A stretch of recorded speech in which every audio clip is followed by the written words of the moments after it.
Welcome to the Where Do Gays Retire podcast, where we help you in the LGBTQ plus community find a safe and affordable retirement place. Join Mark Goldstein as he interviews others who live in gay-friendly places around the globe. Learn about the climate, cost of living, healthcare, crime and safety, and more. Now, here's your host, Mark Goldstein.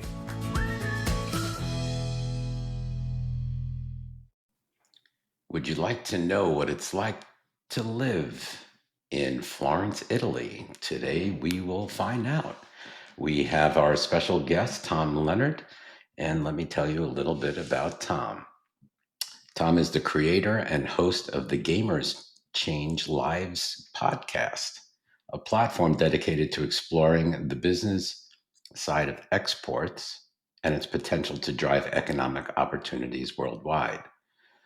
With a social and online marketing management background, he has worked with major entertainment companies like Warner Brothers and Netflix, specializing in digital media production, content development, and audience engagement.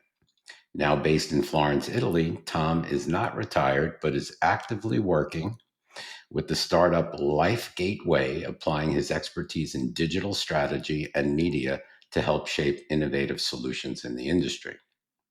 Originally from Wyoming in the Rocky Mountains, Tom has spent most of his adult life in Southern California, where he built a career at the intersection of entertainment, technology, and marketing. Before entering the business world, he served in the Peace Corps in Fiji, an experience that shaped his global perspective and commitment to fostering connections across cultures. After returning to the U.S., he earned his MBA from Stanford Graduate School of Business, further owning his leadership, strategy, and entrepreneurship skills. Now living in Monterinaldi, in the hills of Florence, I hope I pronounced that right, Tom embraces life as an American in Italy. While improving his Italian, he immerses himself in the country's rich culinary traditions, eager to deepen his knowledge of Italian cooking and wine. Whether exploring local markets, recipes, or discovering hidden wineries, he enjoys the opportunity to experience Italy through its food and culture. As he continues his professional journey, he remains focused on storytelling, digital marketing, and fostering international connections in gaming, exports, and emerging technologies. Welcome, Tom. Welcome to the podcast. Thank you so much for coming. Oh, no, thanks for the invitation. This is great. And Tom and I know each other from the podcast industry for, well, I guess it's probably over 2 years now. And Tom was instrumental in answering a few questions when I first started out doing the podcast. So I want to thank him for that as well. So Tom, tell us a little bit about yourself. What brought you to Florence, Italy? You know, I wish I had a really good story, because I get asked that. I was asked that a lot, before I came, and certainly once I'm here. It just seemed like the right thing to do. I just wanted a new adventure. It was that time in my life. My parents had recently passed away, so I didn't have any caregiving duties that would keep me in California. And I thought, hey, it's time to do something while I still can. Get out there and do something different. I also don't have a really good story on why Florence, Italy. I was uncharacteristically decisive about things. I always liked Italy, but I don't have any Italian heritage or anything like that. But I just really liked the history and everything here in Florence, in Italy in particular. And so last October, not like 6 months ago, but like 18 months ago, I came here to Florence for 4 weeks, for a month, to see if it was something that I wanted to do. And I spent 4 weeks here and 2 weeks in Rome. And I was like, wow, I can live here? It's like, okay, let's see how we can make that happen. And so as soon as I still remember flying back after that trip, flying back into Burbank. And it was just like, I want to be back in Italy. It just felt right for whatever reason. So, and a lot of people that I talk to, and a lot of people in your groups will talk about, doing a lot of investigation for different countries and different regions and things like that. And I was just like, no, I want to live in Florence. And so which was very fortunate for me, because then I didn't have to spend a lot of time, deciding where it is that I want it to be. I'm single, so I don't have another person that I have to negotiate with on anything. So I just thought this would be a good adventure to do. You just did it.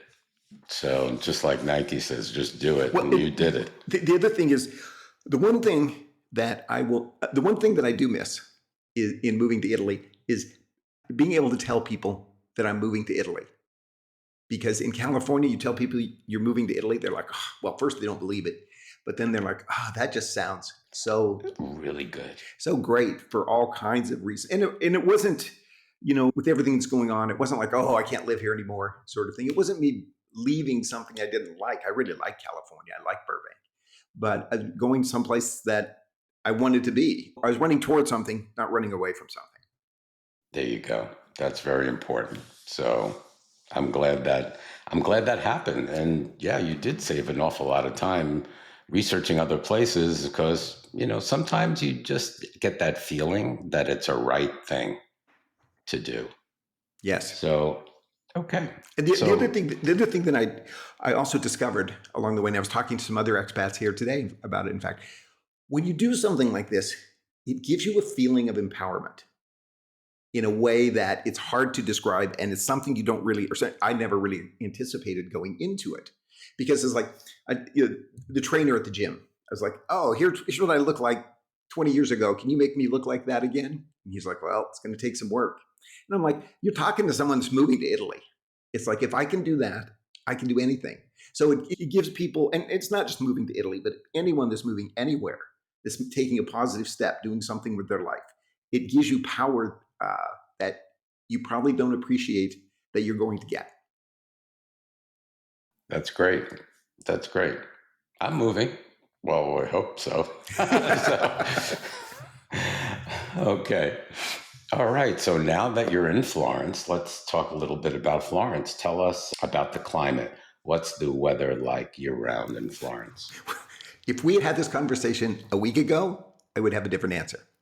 The climate here is pretty much the same as California. It's colder in the winter. There's more rain, and the summers can be super hot around here. But just last week, not to date the podcast, but we had really big floods here in Tuscany.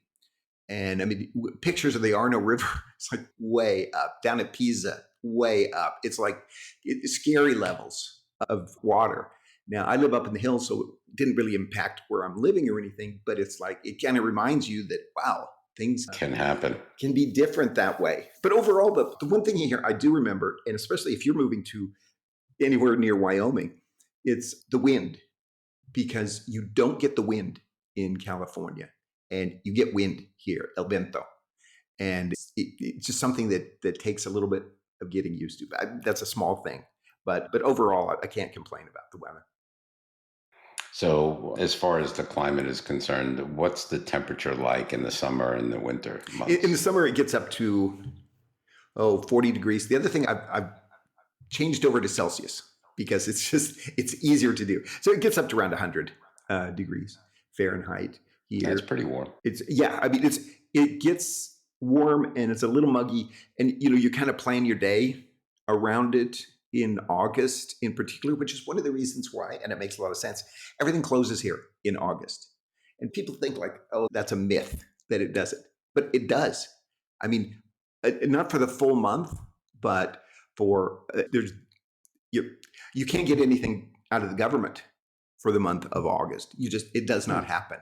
I couldn't get a notary to complete the sale of the purchase of my house here because there's no notaries in the month of August. Sort of thing. Wow. So it's that was, and I kept thinking, I want to live someplace where everyone takes off in the month of August. So everyone here goes to the sea, they call it. So they go to the beaches and outside of Florence. So Florence, it's really taken over by tourists in the month of August. So yeah, so when summers are really, and then here in winter it would get down to, well, I guess it would get down to 0 degrees centigrade, so at 32. 32. So it'd get in the 30s, but not much cooler than that. Never really snows around here. So it's not that. And, a lot of rain, but you just kind of deal with it. The weather is, again, Every place has its thing except for like San Diego. Yes. Here in Phoenix, it's the same thing all summer long. It's quite warm. So we have to do things that other people don't, like walk the dog at 5 in the morning and, get all your stuff done early in the morning because you can't go out in Yes. 120 degrees. So, okay. So you did mention that Florence has extreme weather such as flooding or the areas near there.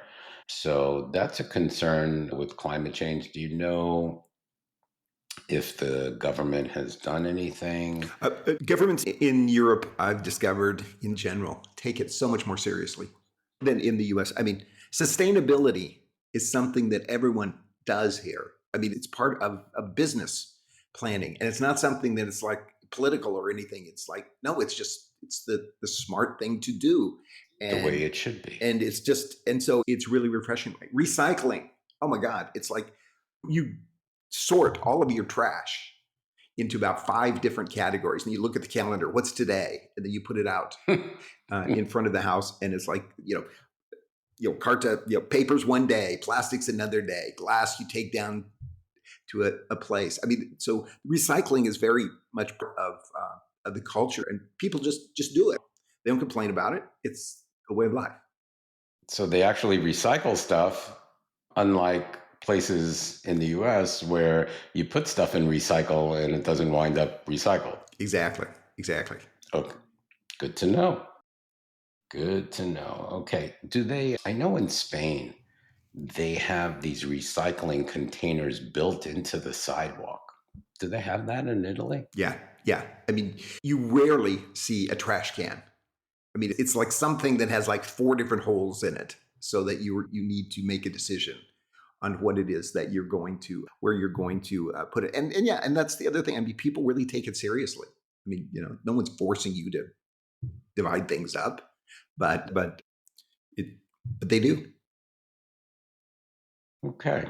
So do they have like options for enjoying nature, parks, hiking? I know you said beaches are a couple of hours away, right? So is Florence, tell us about the geography too. Here, Where is Florence located? and that's another reason that I like living here. It's very centrally located in Italy. One of the things that it makes people know about it, but it really puts it into perspective when you're here. Italy is about the size of California when it comes to land mass, and I think there's a few more people, but the regions are so different. You go up to Milan, and Milan is like Germany. I mean, it has that the northern Italy has that. You have Venice, which is its own animal over on the northeast, and then you have the valley in between there, and then over here in Tuscany, it's like a different culture, different way of life. Go down to Rome, then go to Napoli, go down to Naples, and it's like a whole different culture. And then you go down to Sicily, it's like a completely different culture, which is really fascinating because you can't get bored.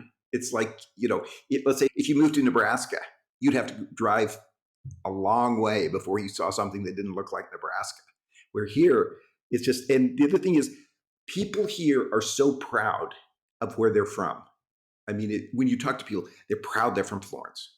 They're proud they're from Empoli. They're proud they're from Milan, and so on. And the same thing with food is different from what you go 20 miles, 20 kilometers away. The food is different. I mean, every region has their own food that is not native, but more popular. So you can have all kinds of different food and all the food here is, anyone that tells you about how great the food is in Italy, it's like, it's even better. It's just amazing. Because also when you're talking about sustainability, it's like the produce here, food in general is just, the quality is incredible. I mean, you cannot, so in California, I'd go to the supermarket and I'd buy produce and I'd leave it in the refrigerator for a week, 2 weeks. I mean, the tomato would still look like it did. And here, you don't do that.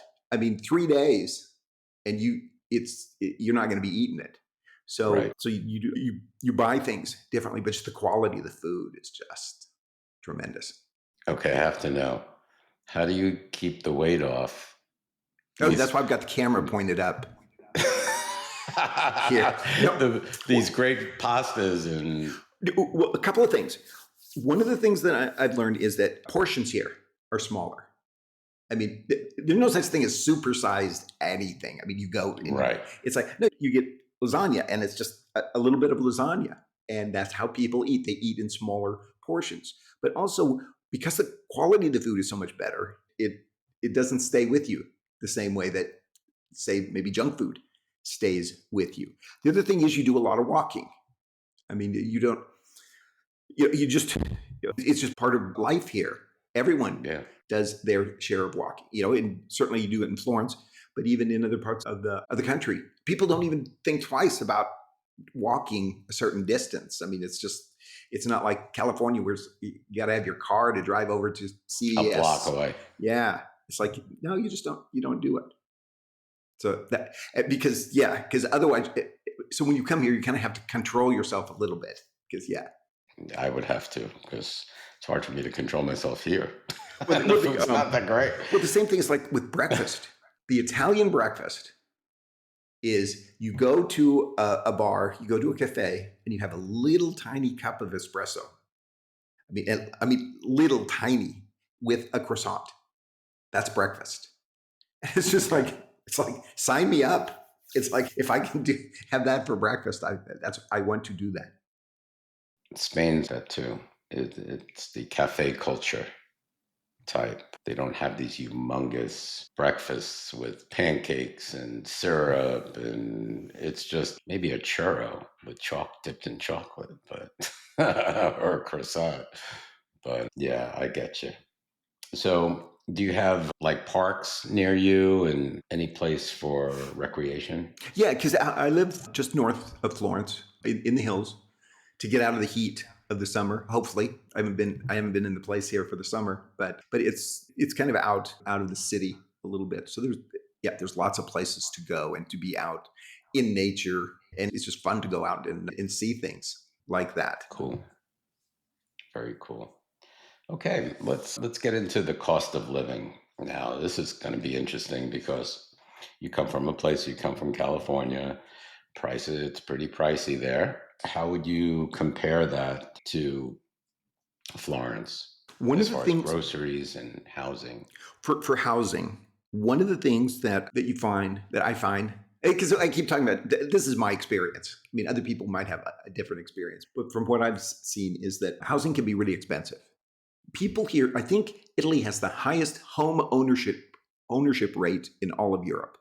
More people here own their homes than anywhere else because they're passed down in the family from generation to generation, sort of thing. So it's kind of a joke. People live with their parents way longer than you might do in other parts of the world. So they'll hand down their houses, but houses here are much less expensive than certainly. I mean, California is kind of at this one extreme.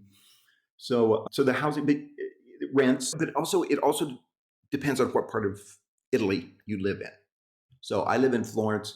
It's one of the more expensive places. It's not as expensive as Milan. Milan is like a whole new world of hurt when it comes to cost of housing. So it's a little more expensive, and it's certainly more expensive the closer to the city center that you live. You can live outside of the city a little bit and live in a place that's much less expensive. And for me, I didn't want to live, because if you really want to live out in the country, you can find some pretty reasonable places out there that are really nice, and they're in the Tuscan. They're in Tuscany, and it's like it looks as good as you expect it to look. There's kind of a couple of myths. There's the €1 home that they're always like, oh, you can buy a home for €1. It's like, you do not want to live. You do not want to buy. You do not want this. No. This particular. No, it doesn't house. have running water or a toilet. Yeah. I mean, the renovations are going to be astronomical.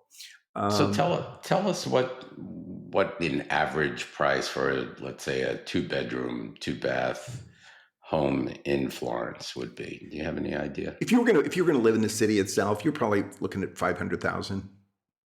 400,000 or 500,000. And again, it's one of the things I always recommend people do: go out and look on the real estate sites. That's where you're going to get the real information. And the real estate listings some are great, and most are just crap.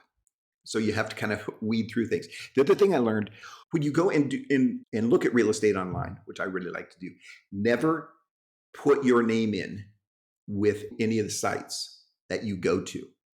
Because what happens is when you buy a house in Italy, you as the buyer pay 3%, the seller pays 3% to their agent. So each one has an agent.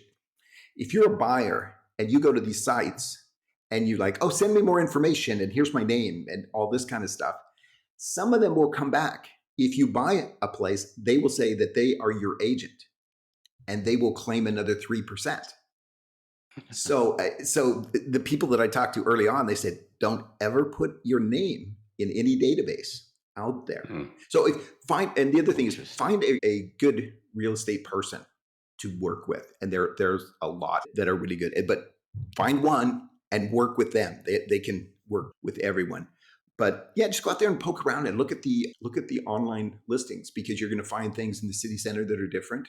You're also going to be able to start to learn if you're interested in Florence, you're going to learn the different neighborhoods. You're going to learn a little bit about the different areas that are outside of the city. And if you go to the west, it's going to be less expensive and less nice than maybe to the east. I was over in Bagno Ripoli a couple of weeks ago, and I was like, this looks like Orange County. I mean, it had that new kind of house feel to it and everything. And so yeah, it's to poke around and look and see what works out there. Most people here live in an apartment. I mean, they own an apartment. We probably think of it as condo, but they call it an apartment. And so that's what the majority of the people who live in the city. If you live in Florence, you don't have a house with a yard and a fence. It's like, no, you have an apartment. Any more than you do in San Francisco. Do you recommend people rent before buying for, like, let's say a year? It's hard for me to give that advice, because for me, because you didn't, because I wanted to buy something. I knew I wanted to buy something, so I didn't want to. And again, it's like if you want to spend the time to do that, but I guess at the same time, buying is a pretty big step, because the house that I had in Burbank, I sold in 3 days. I mean, because that's the market in California, and maybe in Phoenix as well. It's like, but it moves fast in different places. Here, in the price range that I'm looking at, things will be on the market for 2 years. So it's like, and that was not, at all kinds of price ranges. So if you're thinking you're going to, I'll buy something, then we can sell it in a year or something, it's like, well, no, that's not going to happen. That's not going to happen. So yeah, if you're a little bit unsure about the area, rent and see how it fits for you there. Okay, good advice. So how about an average rental? What do you think it would cost? Do you have any idea at all? I don't have a really good idea, but I would picture. The other thing in Italy, the wages, the salaries are unbelievably low. I mean, it's just incredible how little people make here. And it's, even college graduates, I mean, they're making, in jobs in California, they might be making, $100,000. Here, they're making 25,000 euros. I mean, it's the wages are really low.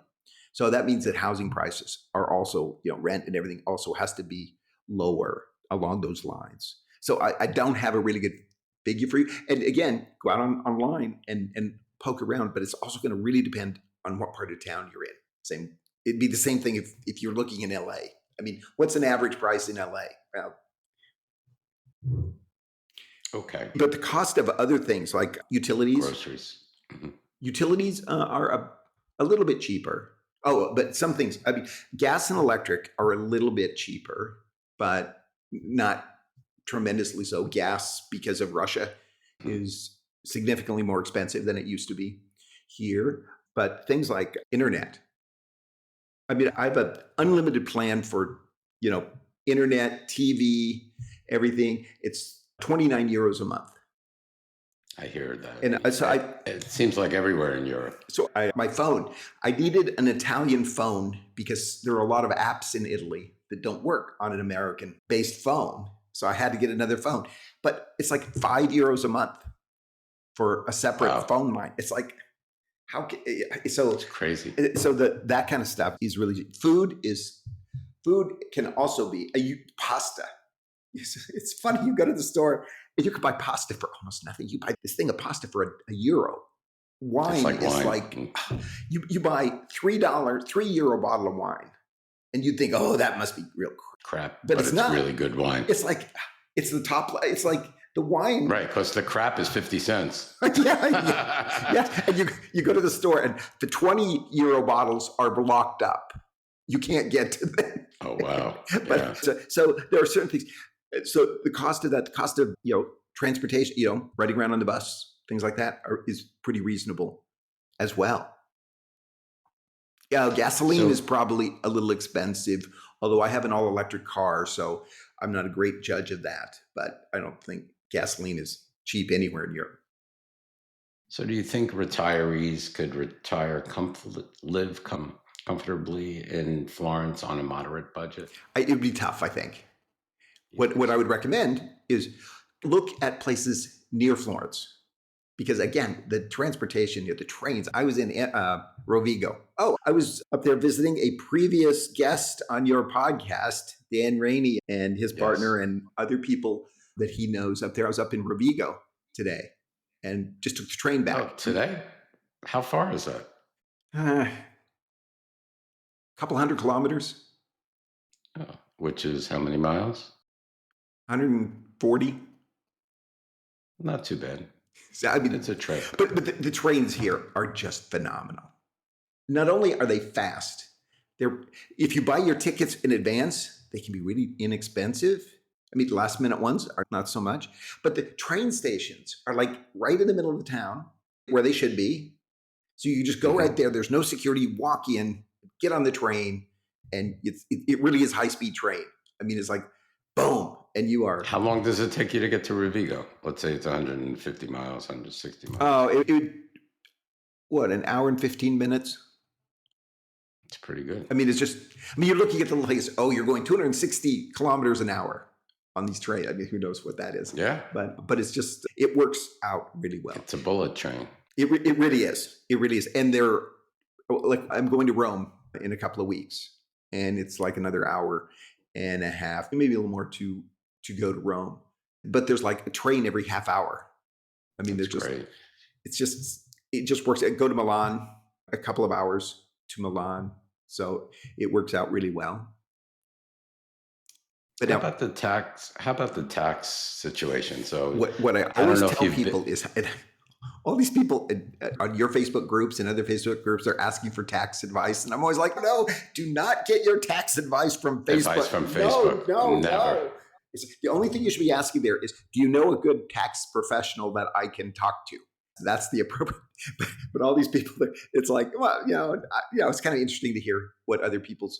Do you know if you pay Italian taxes first? Yes. So what happens is, because I arrived here at the end of July last year with the intention I was not going to be in Italy for 180 days. So I am not a tax citizen for last year. This year, of course, I will be a tax citizen. But what basically happens is, the way I understand it, and I'm not a tax advisor, but basically you pay tax in the U.S. taxes on worldwide income. Italy taxes on worldwide income. But Right. what happens is then you then get an offset for what you pay. So let's say if you're paying in the U.S. and I'm making this up, it's like 20%. Let's say if that's what you're paying in, and Italy, if you earn over 50,000 euros, which you're probably going to do, because they're going to take 53% of that. So you need 100,000 euros to live on 50,000 euros. So, but at the same time, you get free healthcare. So it's like, okay, this kind of, it's a trade-off. Yeah, I mean, to me, that's the big trade-off there. So yeah, taxes, you need a professional, but basically you're not going to be double taxed. You're not going to pay taxes in Italy and taxes in the US. Italy also has, though, this thing called a wealth tax. So you also end up paying a certain point, and again, I'm not exactly sure what the number is, but like 0.04% of over a certain amount, everything that you own to the government, which is something that we don't have in the US. Okay. So, in other words, your Italian taxes typically are going to be more than US taxes. So, Much. when you pay your Italian taxes, you're going to wind up paying nothing in US taxes because Right. you've already paid Yes. more Yes. Yes. than the US wants. But the US, you don't get healthcare, you don't get all the services that the EU Yes. provides. Yes. Gotcha. Okay. Okay, Tom. So let's talk now about the visa and residency process. What types of visas are available to retirees or expats moving to Italy? Well, one thing I would recommend is to go out there and do your own research to see what is out there, because I came in under an investor's visa because I had no other, uh, I don't have Italian heritage or anything like that to get citizenship. And I didn't want to retire, so I didn't want a retirement visa. So there are different versions out there. I'm not the expert, and so you don't want to take it from me on what's out there, unless you want to talk about the investor's visa. And I I do do. know about that because the way it works for Italy, and it works differently in different countries, but if you invest 250,000 euros in an Italian startup, then you can get a visa that is good for 2 years, renewable for 3. And so that's the route that I went through. So what you do is, if you go down that route, then you find a startup that you want to invest in. And then once you make that selection and they meet all the criteria that the government puts in place, then you get what's called a nulla osta, which is your app. And it's the same for every kind of visa. It's your approval for getting your visa. You can then go to the Italian consulate in wherever it is that you live. And you can't go to just any consulate. You have to make sure that you go to the one designated for where you live in the US. The other thing that's really interesting in Italy is at the consulates, but really throughout Italy, is each governmental organization kind of sets their own rules. So what works here in Florence doesn't necessarily work in Rovigo, doesn't work in Milan, doesn't work in Rome. Exactly. So even though I could tell you this is exactly how it worked for me, it doesn't mean that it's necessarily going to work for you when you go to the consulate. Because so I went to the consulate there in Los Angeles on the west side, and it took forever to get an appointment there. So it took I was going for the visa in June. So I started the process of getting the background checks, all of that approved in January. So by June, I had the permission to go get the visa. So I went to the consulate there. And what I found worked for me is I just started showing up. I mean, I just went to the west side and I got to know the guy at the guard at the front desk. And I was just really friendly and just asking him. And pretty soon he was giving me hints on how to make things work. And then I finally got in there and then was able to leave on the 24th of July. So, but what happens then is, so you get into Italy with your visa. So I have a visa that's good for 2 years in my passport. And then when you get into the country, you have 8 days to register with the comune. So no, that's not the comune. It's the questora. It's the police department. So you have 8 days. You have to register that, hey, I want to become a resident of Florence. Same thing anywhere in Italy. And then that's when I got hit with the August delay. It's like nothing happened in the month of August. I finally got it in September. And then after you get that, you get your permesso di soggiorno. And that's at the next level. And then what you need to get is a residency card. And the residency card is done by the comune. It's done by the city of Florence. So went in and got that. And that was a pretty quick turnaround. The city of Florence was so good to work with. The questora, the police department, it was the nightmare that you always hear about. Yep. With bureaucracy. But it is what it is. And then after that, a few weeks later, I got my health card. And so the way it works with health cards here is that with certain types of visas, and again, I'm not the expert here, but certain types of visas, you have to pay like 2,000 euros a year or some amount in that range for your health card. But if you have an investor's visa, because they know you're going to be paying taxes, they're like, it's free, but you get to pay taxes out there. But the thing that the real story here is that it's going to work differently every time you work with a different part of the government, because what works here in Florence doesn't necessarily work that way in Rovigo. So, but to me, it's part of the adventure.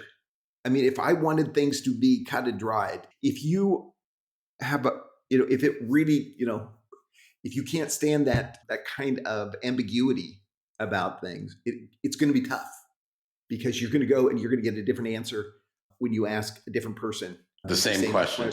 So or even the same person, the same question. It's like, so, but to me, it's part of the adventure. It doesn't bother me. So I don't look at it that way.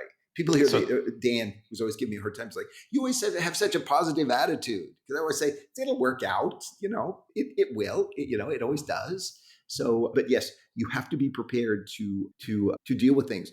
Then I wanted to buy a car.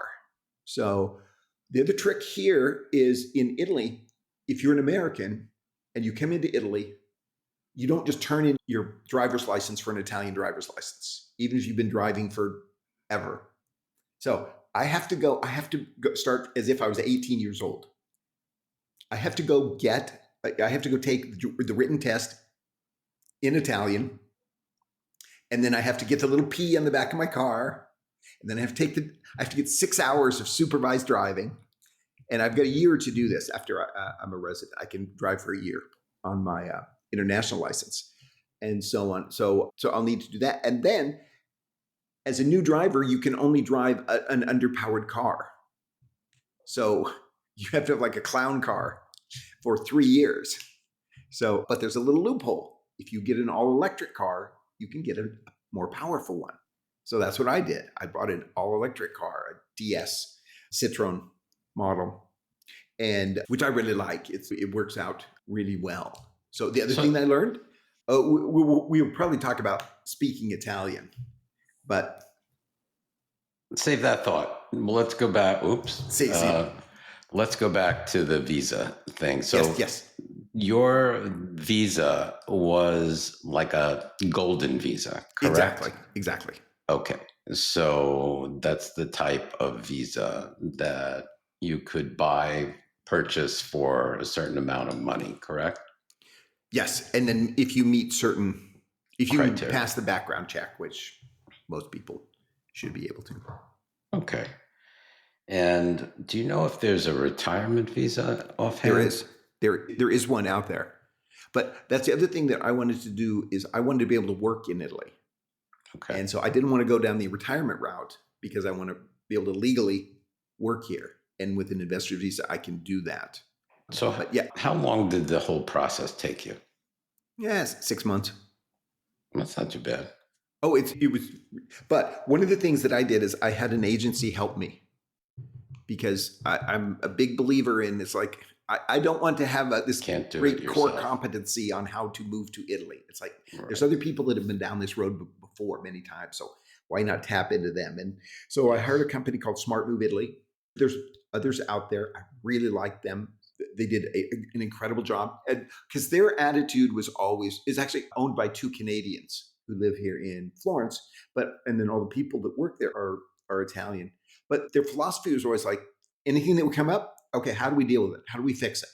It wasn't like, no drama. It was just go down this road sort of thing. They also were my real estate agent for when I bought my house.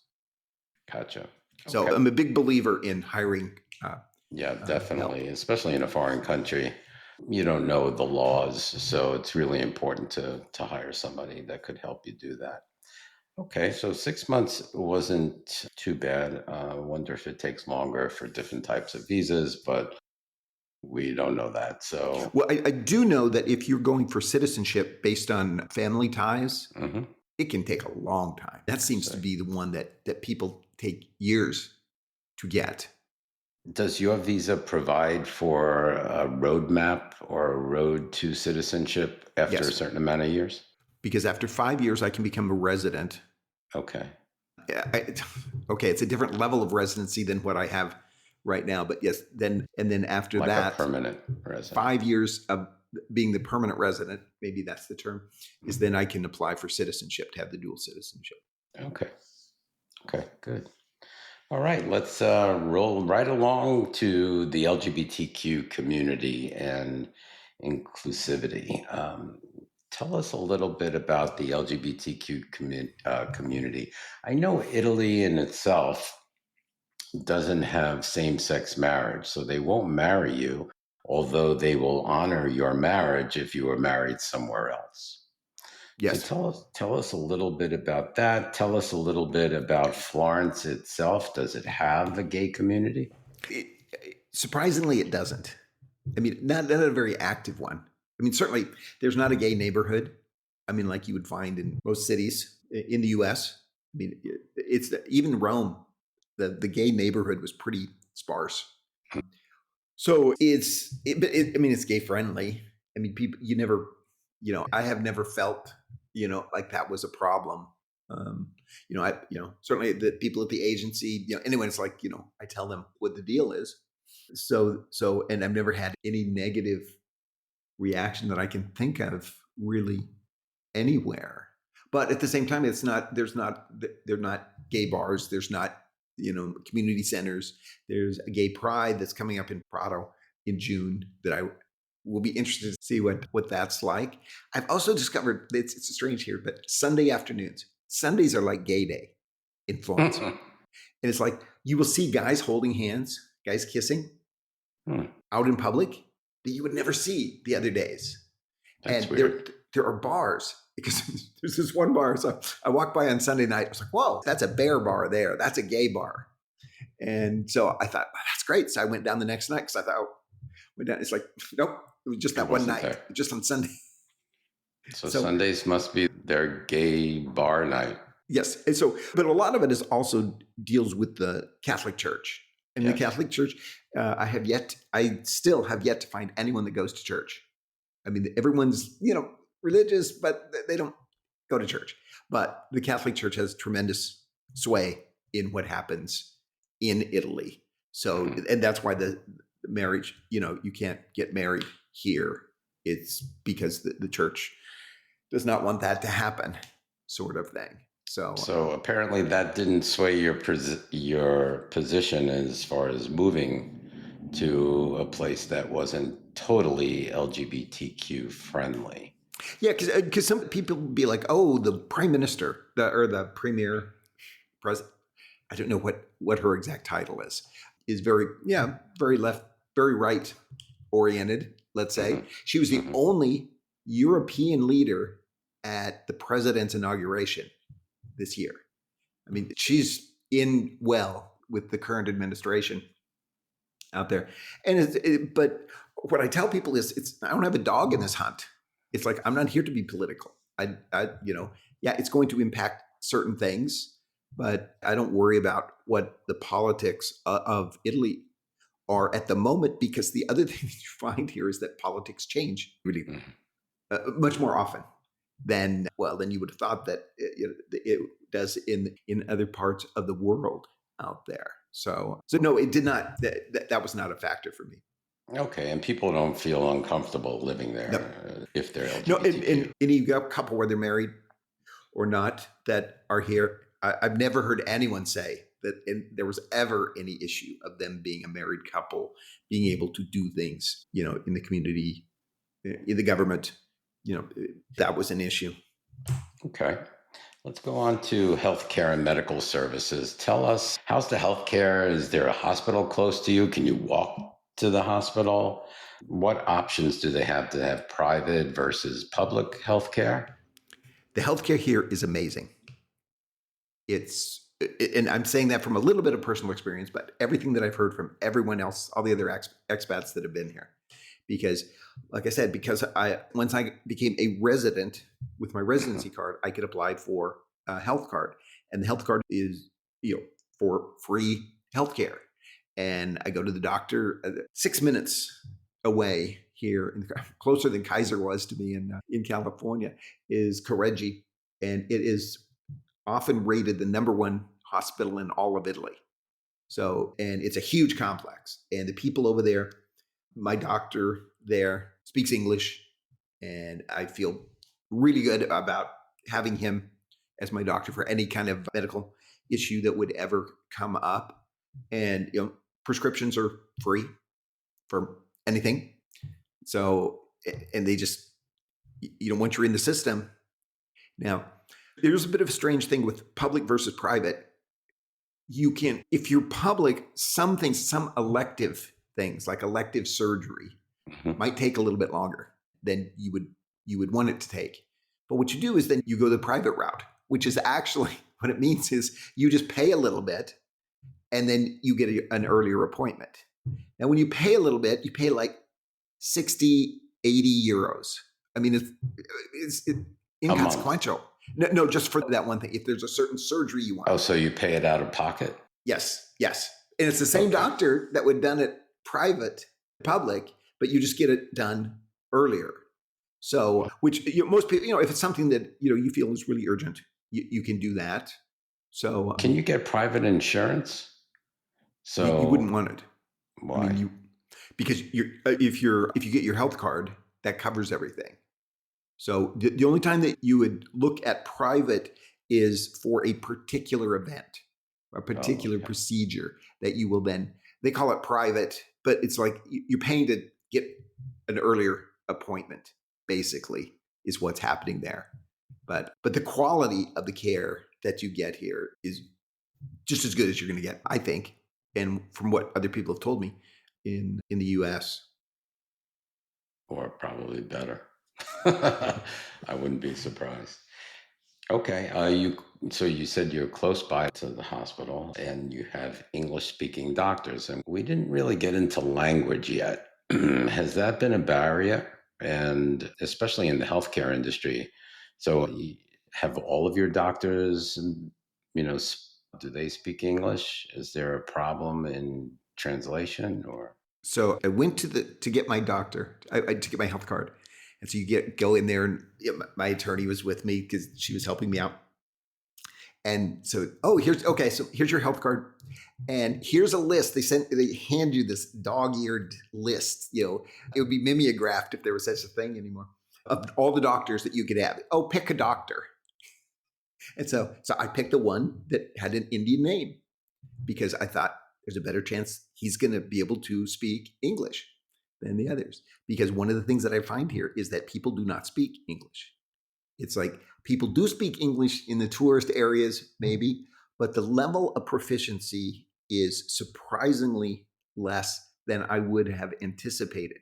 I think of that as also a good thing because I want to learn Italian and I want to be able to have a more Italian experience here. And part of that will be, to be able to speak Italian. But certainly any of the making appointments at the doctor and things like that, buying the car. I must have been the first American that Brandini, this huge dealership, ever sold a car to because no one spoke English there. My neighbors, very friendly, super friendly, but they don't speak English. So what I've learned to do is I found people who can be translators for me and just get friends of friends. People here are just friendly. It's like, okay, do you know someone that can go with me to go buy my car, to do the translation? Oh yeah, my cousin or my sister's boyfriend doesn't have a job. So yeah, he can go with, and they're more than happy to do that. And you find people, because my philosophy is if it's something that's important, get it translated. They're working on the gas, turning on the gas here at the house. And I was like, no, you need somebody. We're going to have someone here that can understand exactly what needs to be done. Yeah, Google Translate just doesn't go that far. No. So, okay. All right. So, okay, wrapping up the healthcare. So that seems like, so the personal experiences were good, doctors were good, hospitals are close, and good healthcare. So that's great. All right. So again, we're back to transportation and walkability. We touched upon that. You touched upon the bullet trains that Florence has. Can you describe, is everything walkable? So can you walk to the store? Florence is so unique. Where I live, I can't because I just live far enough. Yeah, I live like 6 kilometers from the city center. So that's why I wanted a car. And so, to be able to go down. But when you get into the city itself, it's like you can't drive in the city. you have to walk. So Florence is unbelievably walkable. I mean, you walk a lot, but it's, to me, just interesting. I mean, you want to be walking. So it's not like a chore. It's like an adventure. So you can walk to the butcher, the baker, the candlestick maker, the pharmacy, Yes. and everything. The big, whatever you Yes. needed, the town cobbler. Yes. Okay. So and the bank and all that good Yes. stuff. Oh, that's perfect. And it keeps the weight down too. Yes. It helps. It helps. Okay. And you mentioned also that they have the train in the middle of the town, right? Yes. That could take you to other places within Italy. Yes. Yes. Does it go to any other countries? Yeah. You can go anywhere in Europe. Wow. On it. I mean, they just had the new overnight train from Milan to Paris. They brought that back. So it's like, yeah, you can get on the train. And the train is just such a pleasant experience. Big seats. They give you better food. Than flying. Yeah. But people do fly because it can be dirt cheap to fly. And where's the airport? There's an airport here in Florence that is actually just out by the hospital. It's really close. There's not as many flights out of there. Most people here will go to Bologna or to Pisa. The airports there are bigger, but there's all these little airlines. Wizz Air, one of my favorite names, this Hungarian airline. But you get, what is it? Skyscanner is the app that you look at, and you can get €6 flights to Albania. It's like, wow. It's like it can be, well, if you want to go to Albania, it's like, but you can also fly, a little bit. If you're going to go to Paris, you're probably you're going to fly. If you're going to go to Scotland, you're going to fly. So and it's certainly doable. Transportation is pretty good for you. So you could, the airport's there, the trains are there, and and it's walkable. So that's great. Okay. How about arts and culture? I have to have my arts and culture fix every now and then. Then you need to come visit, because this is art and culture on steroids. It's just, the museums here are just, I mean, they're world class. I mean, that's not necessarily a surprise, but they are so good. And one of the things that you do, if you're a resident, you can get into a lot of them for free. So, and also you start to figure out when they're not as busy. You're not going to go in the middle of the summer, but other times of the year, and you go Tuesday nights, or they're open late, a lot of the museums, and so for residents.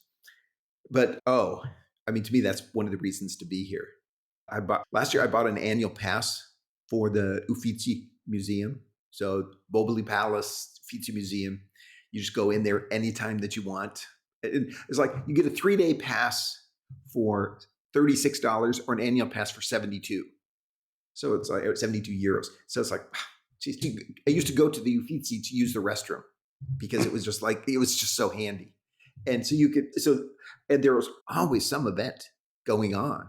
Is there any jazz translations? Festivals. Sorry? Any translation, like if you're looking at art, or you're in a museum and they have something written, what it is, what the exhibit is, I'm sure it's all in Italian. Can you? The really big museums are in English as well, because there's so many of the tourists. Interesting. That show up. Or if you go like up to Verona, everything's in German. So how about theater? Is that a challenge?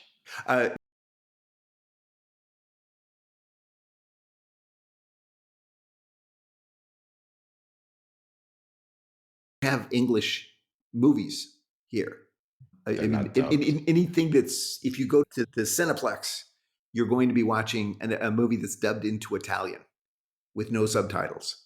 So it's just, which is good for learning Italian. But I watch a lot of cartoons in the cooking channel for Italian.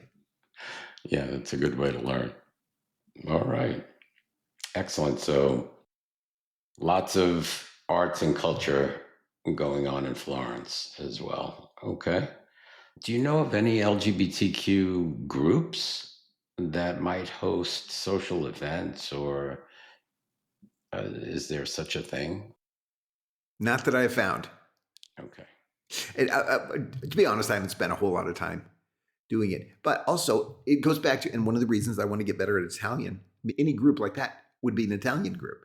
And if you don't speak the language, well Or enough to have conversation. I know, I definitely have not found any expat LGBT Okay.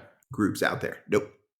No, Okay. and again, I haven't looked a lot, but I probably would have come across them if they had. And what I'll always recommend, and you're part of the reason, is get on Facebook. Use the Facebook groups. Use all of them, because the people there are so helpful and so friendly, and you can learn a lot from the interaction with people there. How about the dining and restaurant scene? Oh God. It's like, so yeah. So you're talking about culture, art, dining. Oh, the food here is just unbelievable. I mean, So and there are it's- many restaurants. Oh, yes. Well, one of the things you find is there's not a lot of different kinds of restaurants. There's a lot of Italian restaurants, but there's some Mexican restaurants, there's some Chinese restaurants. A little, I'm not a much. huge fan of those, but the food in the Italian places is so good that no, if you were not a huge fan of Italian food, you're probably not going to enjoy it as much here, because you're not going to find a Thai restaurant. You find sushi in a lot of places, all you can eat sushi places that are fun. But the food here is definitely Italian based. There's one, the Australians have there's a couple of Australians that have a breakfast place that has actually eggs Benedict and real bagels. And we do go down there because it's like, whoa, this is like a little taste of home. Yeah, absolutely. So the Italian dishes are sort of similar than what we have in the US, like meatballs and lasagna and veal and stuff like that. Definitely, yes. Yeah, pasta. You have your first course, you have your antipasta, and you have your first course, and your second course, and then pizza. Pizza's completely different here. It's really thin crust, and it's like one thing, and it's just one of the things I'm going to put on my terrace here soon is a pizza oven. And then I'm going to be really popular with all the People will be neighbors, coming over. because I want to be able to make that. It doesn't look as hard as it sounds, but yeah, the food would not be unfamiliar. However, there are certain things that pop up. It's like here in Florence, they really like tripa. They like tripe. Tripe. And it's just like, yeah, that was my, yes, if you can see his face, that's my, but they're so proud of it. Lampredotto. And I'm like, no, if you have to boil it for 3 days, I don't want to eat it, sort of thing. And then at Christmas, It's a culture thing. they have zampone, pig's feet. Mm. And I'm just like, in these giant Christmas packages. I'm like, this Not is for me. crazy. But for the most part, the Italian food here is going to be very identifiable and very good. Awesome. All right, let's get into crime and safety. How safe is it in Florence? Compare that to the US. So you're in the EU, and I don't think most countries do not allow guns like the US does. So tell us a little bit about safety for the time that you've been there. Is it mainly petty crimes as opposed to violent crimes? People here do not understand how people in the U.S. can have guns. I mean, people in the U.S. don't understand how, but it's such a surprise. It just doesn't. They just don't comprehend. Everyone so many people having guns because they don't have them here, and which I think helps. Yeah, I mean, certainly Rome. I mean, the bigger cities are going to have areas you probably don't want to be in, but that's going to be true anywhere. Not necessarily, but for the most part, I've always felt really safe here. You feel safe walking down the street and safe walking at night? Yep. Yeah. I mean, there are certain areas I wouldn't necessarily walk through, but I don't live near them. Do they have a homeless issue? They do not. And one of the reasons is because if you're homeless, there are places for you to go. And so when you talk to Italians about it and you're walking with them and you see someone that's homeless that is begging on the street, they're like, what's he doing there? There's places for him to go. He has to want to be there. So it's very, very uncommon to now. Petty crime though is an issue. In like, yeah, I did have my wallet stolen on the Rome subway, which was no fun on my way to the Vatican. But the funny thing is that was last year. This year there was a store I was in, and this secondhand store in a nice part of town. And there were some people in there doing strange things. I didn't understand why they were there. And I got outside and I understood why. They had taken my wallet out of my pocket, taken all the money, and then put it back in my pocket. So, which I thought it cost me like 100 euros, but I had all my ID and everything. I was just like, thank God they. So one of the things you do, and especially if you're identified as a foreigner, as not Italian, because Italians don't have that problem. What they'll do is they target foreigners. They prey on foreigners. It's like you just have to be vigilant. So you do have to be vigilant. I would never have been vigilant about being pickpocketed in LA. Right. Okay. So, all right, and they have enough police, I'm sure, to handle any type of. They've got so many different layers of police. Yes, the police. And one of the things is you never take pictures of the police. So I was down at the Questora to get my permesso di soggiorno, and my lawyer was already there. So I would just coming up to the building, and you know how you would do. It's like if someone's inside, you just take a picture of which entrance you're at so they would know. So I took a picture. Oh man, all these Italian, they made such a big deal. And there was a big crowd there, but they're doing it mostly for their bosses. They come home and they grab my phone. I was glad they didn't smash it, but they're deleting things off of it and everything. And I had to keep from laughing because it was so comical. But yeah, I mean that. But never really feel that they're overbearing, or that there's in certain places, certainly in Rome and in the really big tourist areas here, there will be military machine guns out there. But you do not take pictures of those people. I will remember that. Yes, or they will remind you very, very quickly. I will remember that. So let's talk about challenges and unexpected aspects. So what are the most significant adjustments you had to make to move to Florence? Probably having to speak Italian better is something that I didn't necessarily expect.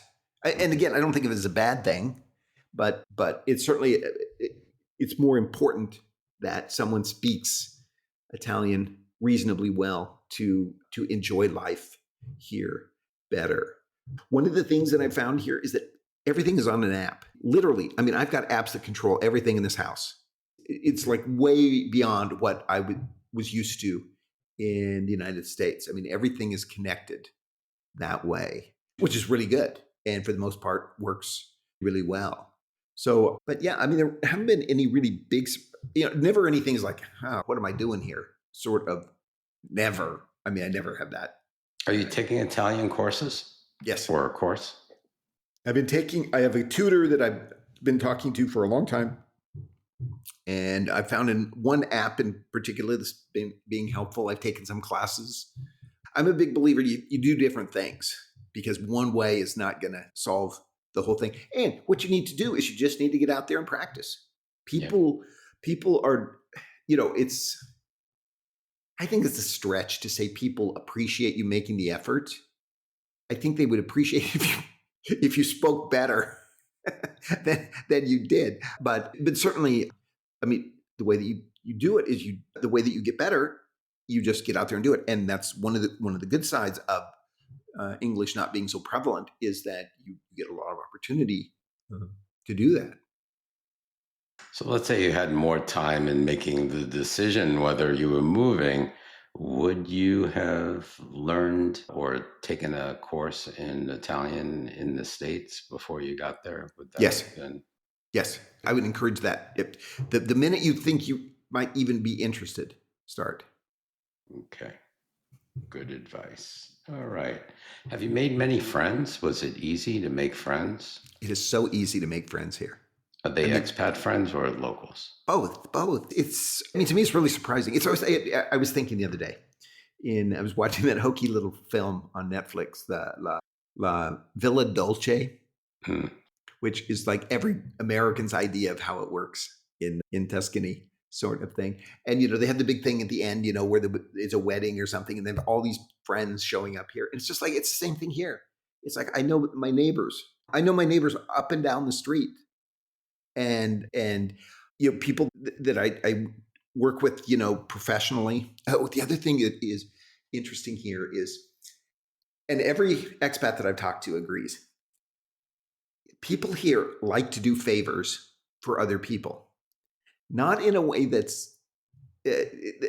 makes you feel uncomfortable, but it's very transactional, because what they want to do is they want to do favors for you so that they can come to you to get favors.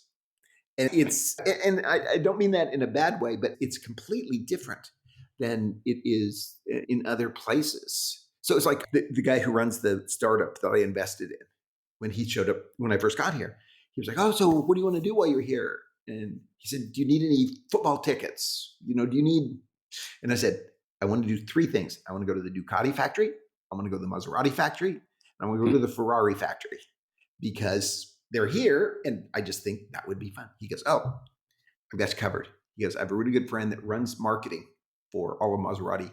We'll come down, we'll pick you up, we'll take you to the personal tour of Maserati." Well, as it turns out, the guy, the week before the tour, left Maserati. So Oh, God. we did not get to do that.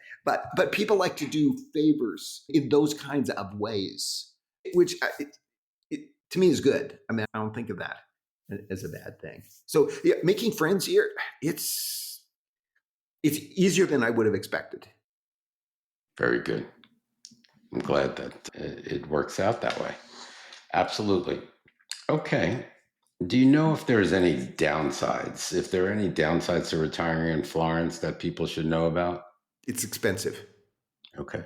I mean, that would be the one thing. I mean, to me, I'm just so lucky to be able to live here, because there's so many things going for it.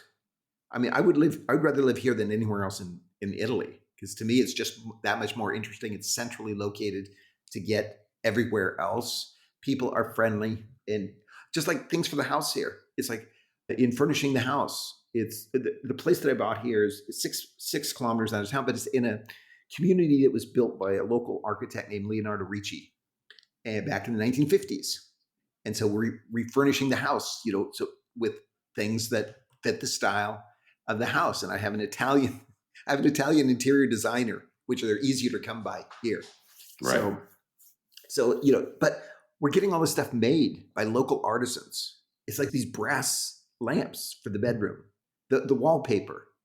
I mean, we just go to these places, and the carpet, the rug. I mean, they make them locally. Everything in the house will be Italian, and hopefully from Florence, because you're able to do that. So yeah. But yes, it can be expensive to be here, but it doesn't have to be expensive to live in Italy. So if people are interested in living in Italy, don't shy away from finding other places in Italy to be. You've talked to other people on your podcast. Oh, yeah. Have lived in some other places. Yeah. So yeah, the downside here would be that it's more expensive than some other places out there. Okay. But that's about the only thing. Okay. Now, final thoughts and advice. So, if someone is considering retiring in Florence, what advice would you give them? Any words of wisdom that you might have? Do it. Just go. It's just, what were we were talking about Nike before? Just do it. Right. It's like, no, I mean, it's like I said, I don't know how many times I've texted people. I'm like, this was just such the right decision for me at this time. It's like, I think I know I'm just lucky in a lot of ways to be able to make it happen, and so on. The other thing that was a real benefit, and it's true no matter where you might go, I got a chance to clean out a house in Burbank that I'd lived in for 30 years, and the garage was really full. And now no one has to go, when I'm no longer here, no one has to go clean out the house for Uncle Tom and take care of all that. And that was no small undertaking, I'm sure, to make that happen. But that's another thing that gives you power. It's like, because I gave away more things than anything else. I mean, I sold some things, and I brought a bit. I would recommend Because a lot of people will give you advice. Oh, I just came with 4 suitcases. Great. If that works for them, more power to them. Didn't work for me. I wanted some things that meant something to me that I wanted to have around me, because I do not expect, I mean, for me, and I would tell everyone there, this is a one-way trip. I'm not coming back. And again, it's not that, it's a horrible place. And it's like, no, there's so many other things that I want to be doing with the remaining years while I still can, sort of thing. So take the opportunity to clean out your house. Declutter. Yes, that's a feature, not a bug for it. If someone is interested in coming to Florence, come visit. I mean, Florence is one of the cities people can understand really quickly. Is this something that, is this where they want to live or not? Come and spend a little bit of time here. Travel around Italy, see if there are other places. But no, I would encourage anyone to be able to do it. I'm going to follow up with you, of course, because we're friends anyway, and see how your journey is coming and how you're doing. And I'm just interested in what goes on in your adventure. No, it is an adventure. It is. And one of the things I'm going to do, because I'm not quite sure what's going to happen with the podcast that I've been doing, The Gamers Change Lives, which has been great.